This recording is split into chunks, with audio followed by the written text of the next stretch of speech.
Hi folks, we're doing a garden video today, and garden, it grows, most people see it in the spring and summer and whatnot, but it starts all year. What we got here is, I don't have a greenhouse or nothing, so I have to use lights. Now, these are just basic, regular Lowe's, Walmart type shop lights with cool white fluorescent bulbs in it. And I learned in college about this.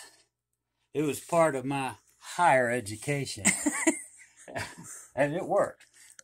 I learned that quantity of light is more important than quality. So I give them 24/7 of this. That doesn't work with tomatoes, which we'll discuss on another video. Now, show you what we got here. This is cabbage. I'll turn my camera. Nice. It's getting. This is early flat Dutch. It'll be going out to between the middle of March and the first part of April. Okay. There's about 5 kinds of lettuce in here. I think I get them from Territorial Seed Company. Yeah, you do. Which is, they're an excellent company. Oh, those look good. And if you get their catalog, it's a lot like a textbook. There's red ones, there's speckled ones, there's green ones. And it's hard to kind of tell them apart now, but you can kind of tell the ones that are going to have red leaves like this. They're kind of darker. Mm-hmm. They get like a blood. They're called Merlot, and they get like a red wine color. They're real dark. They're pretty though. Mm-hmm. We're down in the laundry room, by the way. Yeah, we're in the laundry room. So disregard our with chaos down here. Yeah, everybody's. Okay, let's see what else you got. We kind of got a pig pen of a house anyway. No, we don't. This is purple cabbage or red cabbage. This variety is called Mammoth Red. My first time trying this because my experience with red cabbage is it tends to be a little smaller size heads than the green. And we got mustard greens, and this here is kale. Okay. These will all be going out, like I say, between the middle of March and April 1st.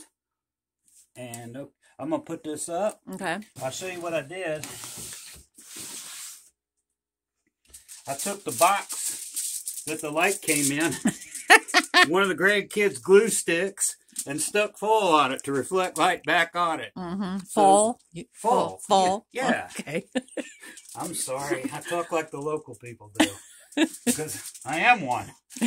Well, we're going to put this up, and then we're going to go outside and look and see what's going on outside. Because there's a few things going on. Not a lot growing, but a lot going. So we'll catch you outside. We outside now, and this is the upper garden. Why I call it that is because it's up, and if you look down there, you can see down in the bottom. That's the lower garden. Yeah. Because it's low. Now, what we got here, this is where I like to grow stuff like greens, cabbage. These are strawberries here. I got them protected because we got a deer problem around here. We sure do. And they ate them down a little bit. They're coming up a little bit. But they're recovering. I put this, and this here is fishing line. If you put fishing line around like this, the deer, when they get to it, well, at night especially, they'll push up against it, but they won't see it. So they won't know how high to jump or what to do. And it keeps them out pretty good. I mean, if you use it long term, you're going to be fixing it here and there because they're going to tear it up. But everything gets tore up outside anyway. But it works for good. You know, this will work out fine until I rig something else. I mean, years ago, we didn't worry about stuff like that. So we'll see down at the garden where you got to put up an electric fence to get anything out of there. I mean, there's just too darn many of them. We never used to have to, but it came to that point where they were eating everything that he planted. Oh, it's terrible. So, I mean, they're vermin, man. I need to shoot a bunch of them is what I need to do. Oh, boy. It's pest control, I know. not meat. But anyway, you can see over here, where the peppers were, that's these little, I'll walk over there, Marcy. Okay. I'll holler real loud. Yeah, talk real loud. Talk real loud. These are last year's peppers. And there were cucumbers up on there. This is my most driest spot of the garden. In a normal year, if you don't water, you don't get nothing. And you can see I put chicken house cleanings in here. Chicken poop. Yep. Chickens are very efficient animals. They got one hole for everything. And this is the benefit you get. They turn grain into poop. And since birds don't pee, everything's in one package. I like to put it out, a while before I plant, because it is hot. And if I set it on here in the fall, it just works down, and then I chop it up, and you get good results. Yeah. I grow beans up here, like lima beans and string beans. And over here, we got, I grew cucumbers up on this too. It grows beautiful cucumbers. And sometimes they'll grow, if I grow them on the other side, they'll grow up this and they'll hang down in there like sausages. Come on around here, I'll show you in here. Okay, hold on. Yeah, this is where I like to grow lettuce. And I'll grow either some of those Asian noodle beans. We call them Azbuki beans. I didn't know what Azbuki meant, so I looked it up. And it turned out to be some Romanian government printing facility. So I just wanted to make sure it wasn't anything obscene before I said it.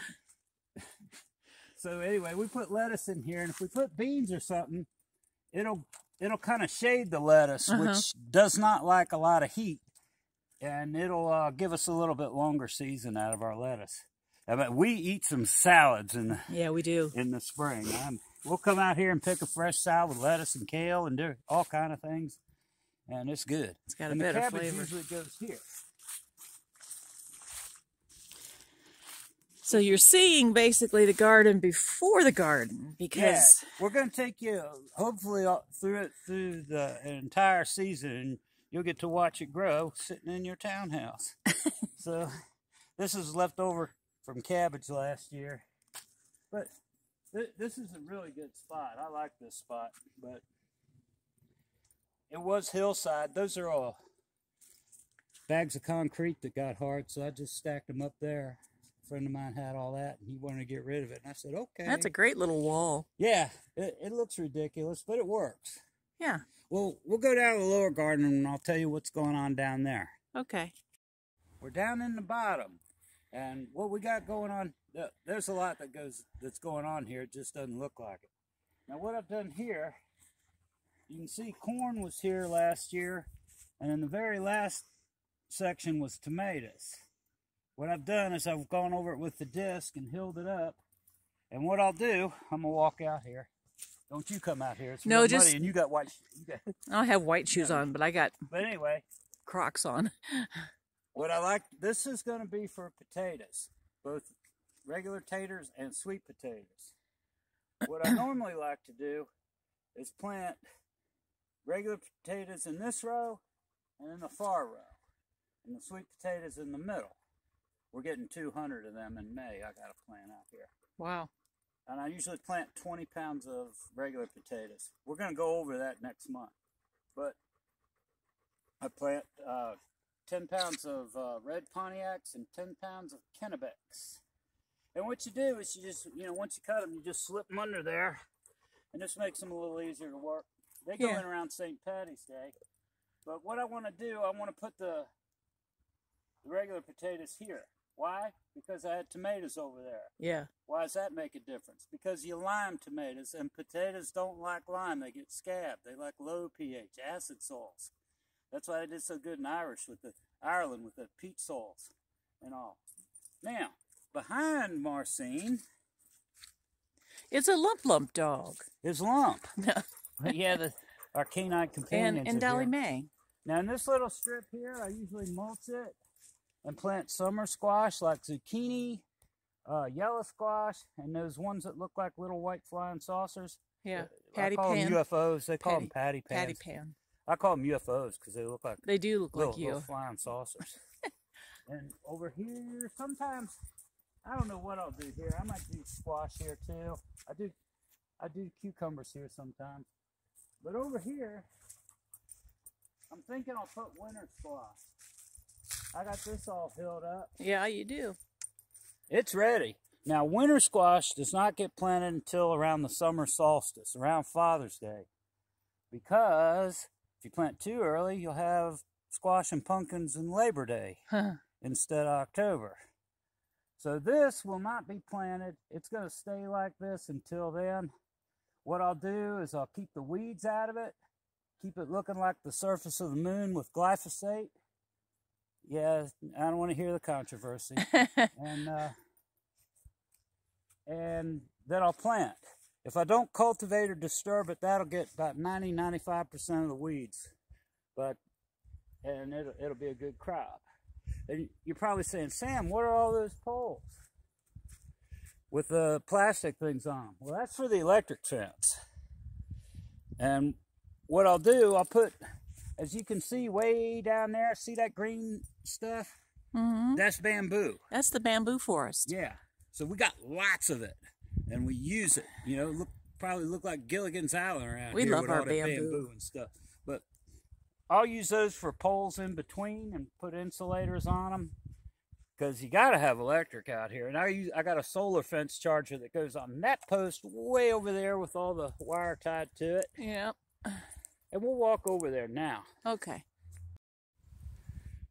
Now this patch here, I plowed it a few months ago, and then I went in between and I deep broke it with a chisel point, because you'll get a hard pan out here and it'll collect water and the roots won't do good. So I break it up with a chisel. And what I'll do, I'm probably going to plant corn in here this year. We'll see. Yeah, those are some deep ruts. Well, they are, but once I get done with this, I'll take this, I'll disc it smooth, then I'll go over it with the tiller. I got a 5-foot tiller that goes back on the tractor, and it'll look like carpet. When I'm ready to plant, it'll look like carpet. There's a few rocks in here. Another thing, this patch of ground, this bottom area is prone to flooding. Yeah. You know, we've seen it. One year we got 9 inches of rain in 2.5 hours. We had lakefront property for a while. Yeah, and the water was up right here. It was about up about this deep, and it just swept the garden. It did. It was like horrible. Somebody took their hand and just went. You probably see it on one of our old videos. Yeah, we did film it. But we got another situation very similar here. Last year there was winter squash in here, and last year there was sweet potatoes and potatoes in here. I've been playing around. You can see where I ran the chisel through there. That's kind of an experiment. I just wanted to see if it gave better drainage than not chiseled. Oh, I see. I was just playing around. I got a better solution in my mind. It looks cold out, but it's actually very nice out today. It's around 50 degrees. Yeah, but it's not cold, windy, or... No. It's very nice down here today. Now over here, where you see all this luxurious carpet of leaves, is asparagus. Yeah, that's our asparagus patch. Yeah, we'll start getting this in April. Yeah. And this patch is over 30 years old right here. It's one of the first things I planted when I moved in. And what I do, I use leaves to mulch them. They work great. There's a ditch that goes through the yard that gets clogged with leaves in the fall, and I clean it out and dump it here. Good idea. And as you can see, it's been pooped. Chicken pooped? Chicken pooped. I mean, you know, it's turning feed into fertilizer. That's right. Fertilizer's about $1 a pound now, so it's pretty competitive. It's free fertilizer. Yeah. Lumpy's eating grass. And we'll go over here. I want to show you the blackberries while we're down here. All right, this here is one of my favorite parts of the garden. This is the blackberry patch. Now, those of you who have experience with blackberries, is that Lump over there coughing? She's eating grass, yeah. Okay, barf outside, please. Yeah. These are thornless. which is a big plus. And they've all been pruned. These are last year's Primacanes.